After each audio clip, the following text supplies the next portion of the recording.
पत्रकारों छोड़ दो यहाँ सब लोग बिहार 1 घंटा हो गया ना आ जाओ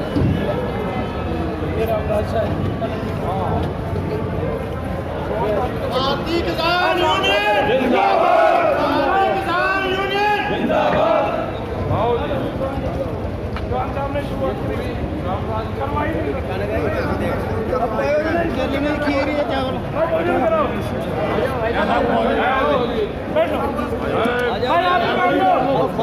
वाहेगुरु जी का खालसा वाहेगुरु जी की फतेह।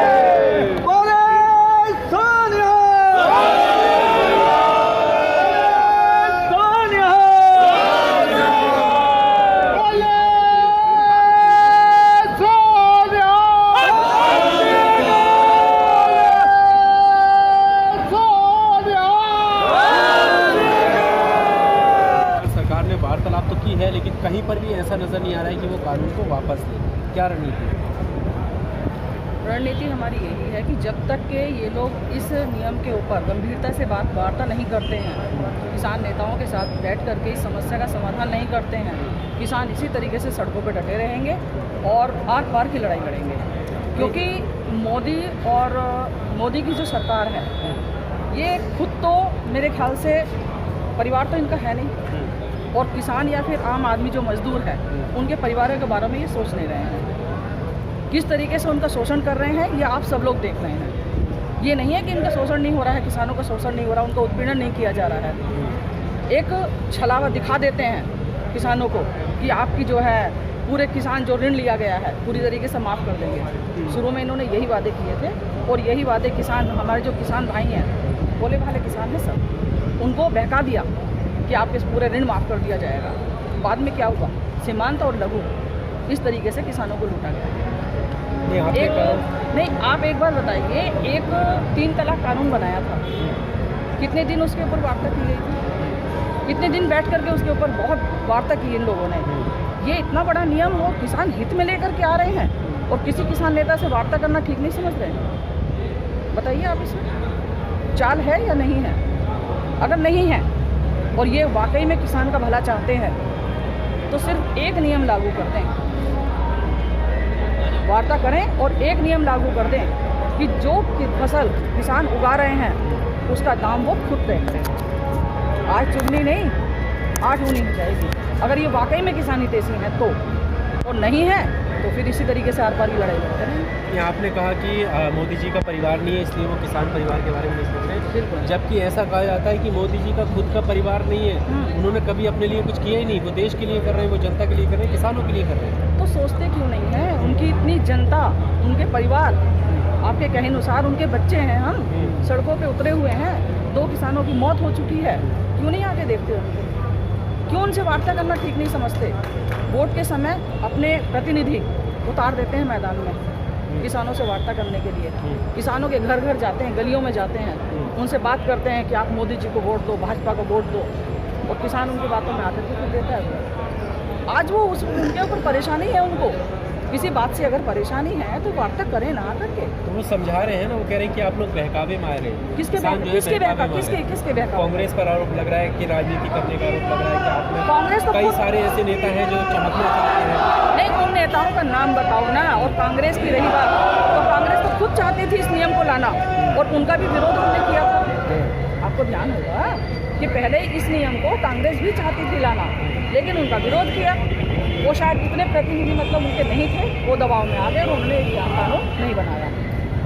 नहीं, मोदी जी अभी हाल ही में उन्होंने मन की बात की, उन्होंने कहा कि किसान जो है मजबूत हुआ है, किसान 70 सालों में आज़ाद हुआ है, और डबल आई की बात कर रहे हैं। MSP को ख़त्म, जैसे कह रहे हैं कि MSP ख़त्म कर दिया, और प्रधानमंत्री कह रहे हैं MSP ख़त्म नहीं किए, तो विश्वास कर लीजिए। विश्वास क्यों नहीं? कैसे विश्वास करें? हम सिर्फ एक ही बात कह रहे हैं, हम विश्वास कर लेंगे। न्यूनतम मूल्य जो है, जो भी मूल्य निर्धारित किया जाए उस पर यह नियम बना दें कि अगर इस मूल्य से नीचे अगर कोई खरीदारी होती है तो उसको सज़ा होगी, जुर्माना निर्धारित कर दें और ये लिखित में दे दें। हम सब तैयार हैं। हम कब कह रहे हैं कानून ना बनाओ, लेकिन कम से कम हमें भी तो कुछ गारंटी दे दो, क्योंकि ये पहले अमेरिका में और यूरोप में पहले भी नियम बना जा चुका है। आपको पता है, ये नियम पहले से काफ़ी दिनों से है ये नियम, वहाँ के किसान क्यों दुखी हैं? अगर ये नियम वाकई में किसानों के हित में है तो आप मुझे बताओ क्यों परेशान हैं वहाँ के किसान? वो तो मतलब आज तो धनाड़ हो जाना चाहिए था उनको, तो आय दुगनी हो जाने चाहिए थे। इतने सारे जब भी मोदी सरकार ने फैसले लिए थे, चाहे वो CA का हो, NRC का या ट्रिपल तलाक का, तमाम विरोध प्रदर्शन हुए हैं और अब विरोध प्रदर्शन हो रहे हैं क्योंकि कृषि कानून को लेकर विरोध प्रदर्शन। तो जब सरकार नहीं झुकी, क्या लगता है कि अब इस बार सरकार हम ही ने बनाई है, किसानों ने बनाई और इसका रिजल्ट वो अगले चुनाव में देख लेंगे। चुनाव तो लगातार हो रहे हैं, वो हो रहे हैं, यही तो बात समझ में नहीं आ रही है। बिहार में जीत गए, यही बात समझ में मेरे भी नहीं आ रही है और बाकी लोगों के में भी नहीं आ रही है, क्योंकि वोट मैं नहीं देना चाह रही, वोट मेरी बहन नहीं देना चाह रही, वोट मेरे भाई नहीं देना चाह रहे, क्योंकि जीत कैसे रहे हैं? गड़बड़ हो रही है कि जो काम गिनवाते हैं, धारा 370 गिनवाते हैं, बिहार में उन्होंने ट्रिपल तलाक को गिनवाया, यूपी में जिस तरह से उन्होंने राम मंदिर का निर्माण किया उसको गिनवाते, अपने काम गिनवाते हो, जनता खुश है उससे। नहीं, 370 धारा हटा दी, ठीक है, बहुत अच्छी बात है, लेकिन किसानों के हित में वो क्या कर रहे हैं ये तो बताएं कम से कम। जब किसान आपके इतने दुखी हैं, आपकी प्रजा इतनी दुखी है, तो उनको क्या गिनवा रहे हो कि मैंने इतना अच्छा काम किया, मैंने इतना अच्छा काम किया? क्या उन अच्छे कामों को लेकर के हम घर बैठ जाएं? हमारे बच्चे पढ़ नहीं पा रहे हैं ठीक से, 15 दिन में आपको गन्ने का पेमेंट देंगे, कौन दे रहा है गन्ने का पेमेंट बताओ? शुगर मिल है, सब लेकर के पैसे बैठी हुई है, 2-2, 3-3 साल में हमारा पेमेंट मिल रहा, कहाँ मिल रहा है कुछ बताओ? कहा गया था अच्छे दिन आएंगे, कहाँ अच्छे दिन आ रहे हैं? वाकई में अच्छे दिन आ रहे हैं, ये बात सच है, ये बात सही है कि अच्छे दिन बहुत अच्छे तरीके से आ गए। किसान सब पहले ये कह रहे हैं ना, आरोप लगा रहे हैं कि ये किसान नहीं है, ये पता नहीं विरोधी है, ऐसा है, लेकिन वो एक तरीके से देखा जाए तो बिल्कुल सही कह रहे हैं अपनी जगह। वजह ये है कि पहले किसान अनपढ़ था, उसको पता ही नहीं था कुछ भी क्या हो रहा है, जैसा बता दिया वैसे पीछे पीछे चल दिए कि ये तुम्हारे लिए अच्छा है, वो चल दिए, अच्छा बुरा कुछ जानता ही नहीं था। अब शिक्षित हो गया है किसान, अब शिक्षित हो गया है, वो कुछ भी करे अपने बच्चों को पढ़ा रहा है ताकि वो जान सके कि तुम्हारे लिए क्या अच्छा है और क्या बुरा है, और उसका रिजल्ट निकाल सके। योजनाएं गिनाते हैं कि महिलाओं को हमने गैस सिलेंडर बांट दिए, 2-2 हज़ार रुपये किसानों को दे दिया। एक बात आप मुझे बताओ, गैस का सिलेंडर तो बांट दिया, बहुत अच्छा किया, लेकिन उसको चूल्हा लेने के लिए उन्होंने पहली बार तो फ्री में दे दिया, बाकी गैस हम कहाँ से खरीदें? वो पैसे गैस लेने के लिए पैसे लाएं कहाँ से, ये तो बताओ। लॉकडाउन लगा, ठीक है, लॉकडाउन लगा है, इसमें सारे काम चले हैं, बाकी तो ठीक है। किसानों के कहा आप ये बोल रहे हो कि ये जो पराली जला रहे हैं कि इससे बहुत प्रदूषण हो रहा है, किसानों को इसके लिए उत्पीड़न किया जा रहा है, उनको उठा के उसके ऊपर FIR दर्ज की जा रही है। 6 महीने लॉकडाउन था, सब वाहन बंद थे, किसान अपना काम फिर भी कर रहा था, फैक्ट्रियाँ चल रही थी, ठीक है, और बाकी सारे काम हो रहे थे, लेकिन किसान चुप नहीं बैठा था, किसान अपना काम कर रहा था, वो अन्नदाता है, अन्न उगा रहा था, इनके बच्चों का पेट भरने के लिए अपनी जान जोखिम में डाल करके खेतों पे काम कर रहा था।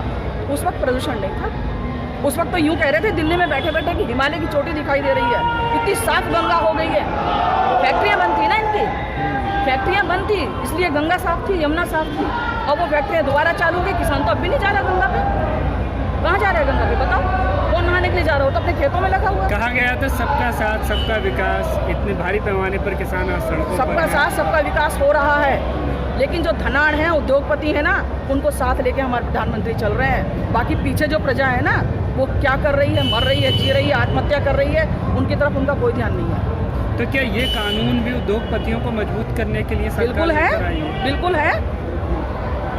आप बताइए ना, अगर आपसे वो मान लीजिए अगर 3,000 रुपये 2,000 रुपये प्रति एक वो न्यूनतम एक मूल्य बता देते हैं, वो उसके बाद आपसे ले लिया, गेहूँ ले लिया, ठीक है, उसमें एक वो अपनी क्वालिटी बता देंगे कि इस क्वालिटी का हम लेंगे, उसके बाद जो लो क्वालिटी रह जाएगी उसको किस रेट पे लेंगे, उसके बाद उससे भी लो क्वालिटी रह जाती उसको किस रेट पे लेंगे? तो किसान तो ठगा जा रहा है, वो व्यापारी इकट्ठा हो रहे हैं, व्यापारी ले करके अपने उसमें गोदामों में भर लेंगे, फिर उसको हमसे तो लेंगे 1800 और अपना बेचेंगे 2,000, 2,500, 3,000।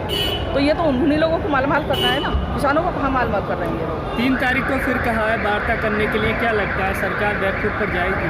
देखिए क्या उनका निर्णय होगा ये हम नहीं जानते, बाकी हम लड़ने आए हैं, आर पार की लड़ाई लड़ेंगे, जब तक कि हमारे हाईकमान नहीं कहेंगे हम यहीं डटे रहेंगे। ये मांग हमारी पूरी नहीं होती, इसलिए हम अपने जो हाईकमान है उनको पूरी तरीके से सहयोग करेंगे।